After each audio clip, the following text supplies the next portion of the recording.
Sabe, geralmente, ao pensarmos nas grandes leis que regem o universo, a mente costuma buscar fenômenos muito palpáveis, né? Coisas consolidadas pela ciência tradicional. Com certeza. A gravidade é o exemplo clássico que sempre vem à mente. Exatamente, porque ninguém acorda de manhã e questiona a existência da gravidade. Se um copo escorrega da borda de uma mesa, a gente sabe que ele vai se espatifar no chão. É um processo puramente mecânico, né? Absolutamente previsível e, o mais curioso, é que é totalmente invisível. Pois é, a gente não enxerga as ondas gravitacionais puxando o vidro para baixo, mas aceitamos a existência dessa força sem pestanejar. O efeito é simplesmente incontestável. E essa aceitação vem da repetição implacável do resultado. A humanidade aprendeu a lidar com forças que escapam à visão justamente porque os impactos delas moldam a matéria o tempo todo. A causa fica oculta aos nossos sentidos básicos, mas o efeito rege toda a fundação da nossa realidade física, né? Perfeito. É exatamente isso que dá sustentação à nossa vida material. Mas a provocação central da nossa análise de hoje propõe a existência de uma outra força invisível. Uma força que seria tão mecânica, constante e inegável quanto a própria atração gravitacional. E operando de forma ininterrupta, né? Neste exato segundo. Sim. Enquanto multidões caminham por calçadas lotadas, enquanto equipes inteiras sentam em silêncio numa sala de reunião, Ou até enquanto famílias dividem o jantar. é uma malha invisível conectando tudo. É justamente essa dinâmica oculta que vamos explorar nesta nossa imersão. Nossa fonte primária hoje é o capítulo 16 do livro Mecanismos da Mediunidade. Uma obra muito densa, assinada pelo autor espiritual André Luiz, através da psicografia de Francisco Cândido Xavier e Valdo Vieira. Isso. O objetivo deste nosso estudo é decodificar a fundo o que o texto denomina como fenômeno magnético da vida humana. E, olha, lendo as anotações, a premissa foge bastante do senso comum. Foge mesmo. A abordagem que encontramos no material escapa de fato do que se costuma esperar de uma literatura de cunho espiritual. Não tem aquele clima místico, né? Não, de forma alguma. Não há espaço para misticismo vago ou para descrições puramente etéreas. A obra propõe uma visão rigorosamente técnica. É uma linguagem que muitas vezes beira a física de partículas, ou a engenharia elétrica para explicar as relações humanas. Exato. A premissa trata as mentes individuais não como entidades isoladas, sabe? Não somos fechados em caixas cranianas. Somos verdadeiros circuitos elétricos abertos. Circuitos que estão incessantemente emitindo frequências, ajustando voltagens, gerando campos de interferência mútua. E a proposta é de que ocorre uma troca mental ininterrupta. Essa troca constrói a textura da realidade diária de todas as pessoas, sem exceção. Não só naqueles momentos extraordinários ou dentro de rituais específicos. Acontece na fila da padaria. Acontece o tempo todo em todo lugar. Bom, vamos desvendar isso, porque, para compreender a magnitude dessa troca mental contínua, o texto sugere partir de um conceito que já habita o nosso imaginário. Algo um pouco mais tangível, certo? Sim, a hipnose. Mas é preciso fazer um distanciamento daquela imagem caricata da hipnose de entretenimento, de palco, né? Com pêndulo e tudo mais. Isso. Lendo essa parte, me veio à mente uma analogia muito comum no cotidiano corporativo, ou até familiar. Pensemos num ambiente que está super descontraído. Todo mundo conversando, rindo. O clima está leve e, de repente, a porta se abre e entra uma figura extremamente tensa. Alguém irritado, carregando uma carga de estresse palpável. Aquela pessoa que parece uma nuvem carregada. Exatamente. Parece que a entrada dessa pessoa imediatamente altera a pressão atmosférica da sala. Em questão de segundos, sem que uma única palavra hostil seja dita, o grupo inteiro começa a agir de forma diferente. As conversas morrem, a postura corporal se enrijece. O volume das vozes cai, todo mundo fica meio pisando em ovos. Essa dinâmica invisível que dita o comportamento coletivo seria a manifestação prática do que a fonte chama de hipnose natural. Sim, e o que é fascinante aqui é como o texto disseca essa exata mudança de atmosfera usando a ótica dos campos de força. Como assim? Explica melhor essa mecânica. A obra constrói um contraste revelador para desmistificar o fenômeno.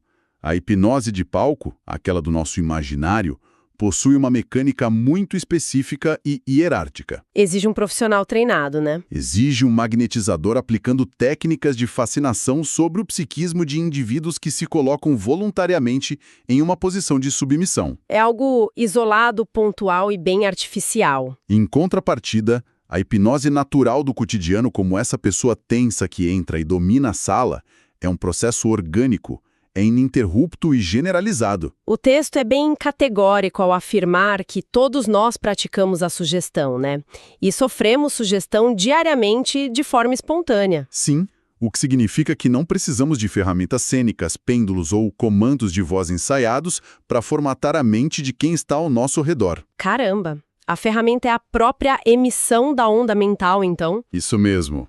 A fonte argumenta que essa obediência maquinal observada nas interações humanas se baseia na lei do reflexo condicionado e também no grau de passividade de cada mente envolvida. Então, no momento em que uma onda mental carregada de tensão invade um ambiente, as mentes que estão mais passivas são afetadas. Exato.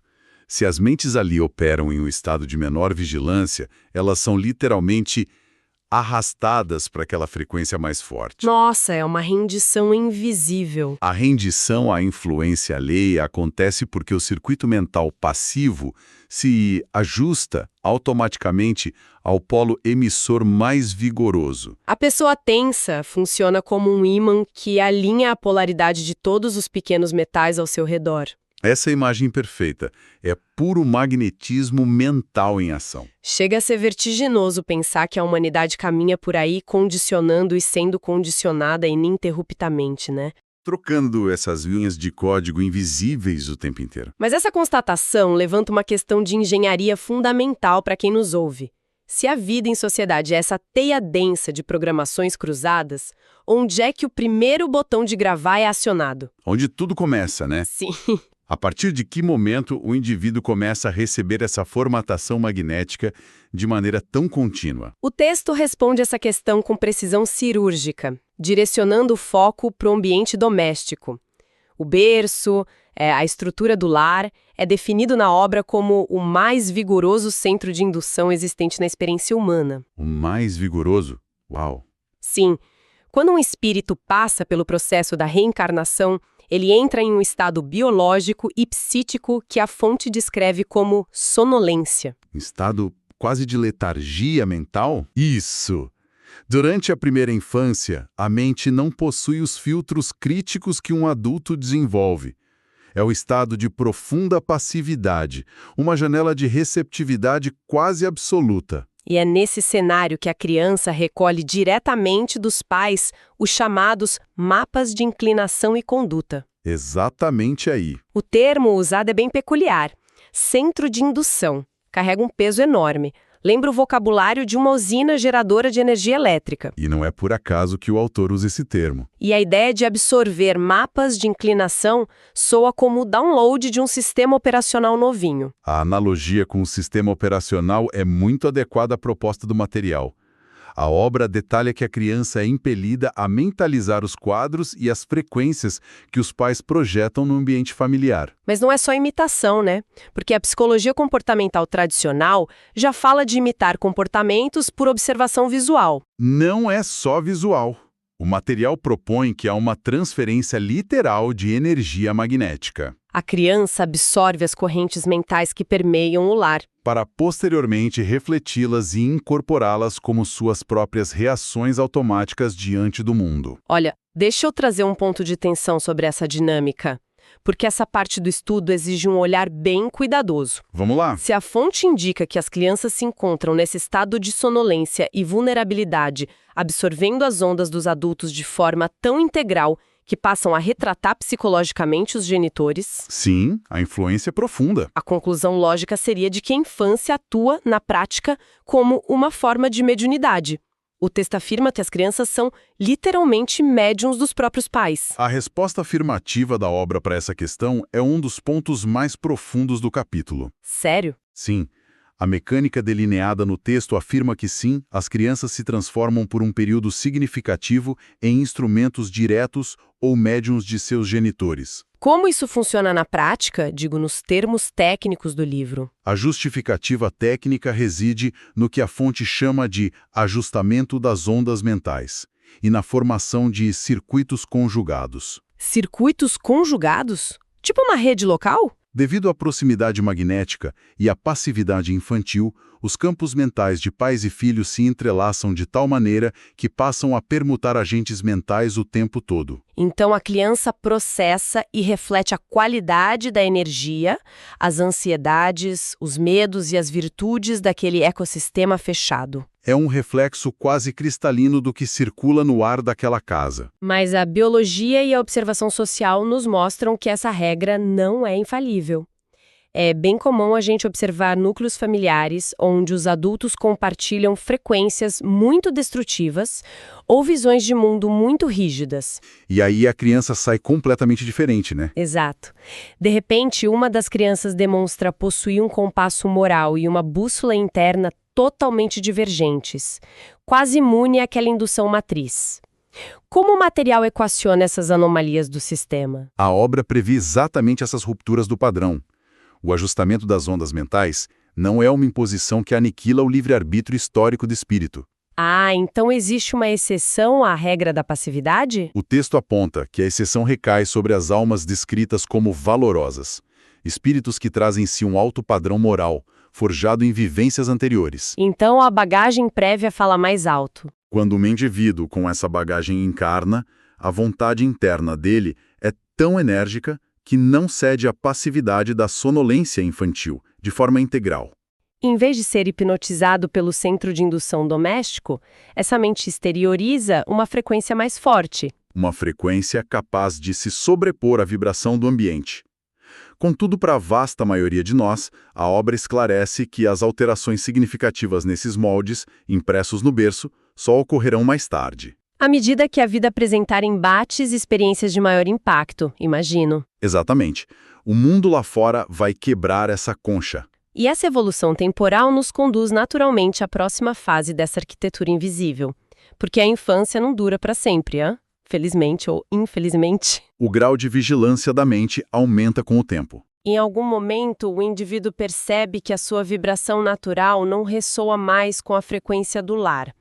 Aquele circuito conjugado com os pais começa a gerar fricção. Muita fricção é a famosa rebeldia adolescente, mas vista por uma ótica magnética. A fonte dedica um espaço importante para explicar o que ocorre quando essa ruptura de sintonia se instala, né? Essa fase de transição é analisada no texto como o momento em que a herança genética e a indução familiar perdem o protagonismo. Se não existe uma sintonia genuína entre a essência do filho e a dos pais, os atritos se tornam inevitáveis. A obra menciona as incompatibilidades e disparidades que a genética não consegue explicar. É o momento em que o indivíduo passa a revelar ligações e tendências que pertencem ao próprio histórico espiritual. Proteção indutiva da família enfraquece, e a mente do jovem começa a se conectar por pura afinidade de onda mental a companheiros e inteligências que operam fora daquele círculo inicial. Sejam esses companheiros encarnados ou desencarnados, certo? Perfeito, a conexão ocorre nos dois planos. Aqui é que a coisa fica realmente interessante, porque a fonte não descreve essa fricção e esse distanciamento como um abandono à própria sorte. Pelo contrário. Entram em cena os grandes mecanismos de correção e refinamento da sociedade, a escola e, subsequentemente, o trabalho. Que são verdadeiros reguladores sociais. E a visão que o livro traz sobre o ato de aprender não se limita a decorar informações num quadro negro. O estudo e o trabalho são apresentados como grandiosas engrenagens de sincronização de ondas. E a matemática proposta para uma sala de aula funcionar é fascinante. Explica pra gente como ocorre essa calibração magnética entre quem ensina e quem aprende. A descrição desse processo é de uma precisão mecânica impressionante. O texto postula que, ao ingressar na escola, os professores deixam de ser meros transmissores de dados. Eles se tornam o quê, então? Se transfiguram em orientadores de energia. Para que o conhecimento flua, ocorre um fenômeno físico sutil. O professor, ao ensinar, precisa tornar as oscilações de suas próprias ondas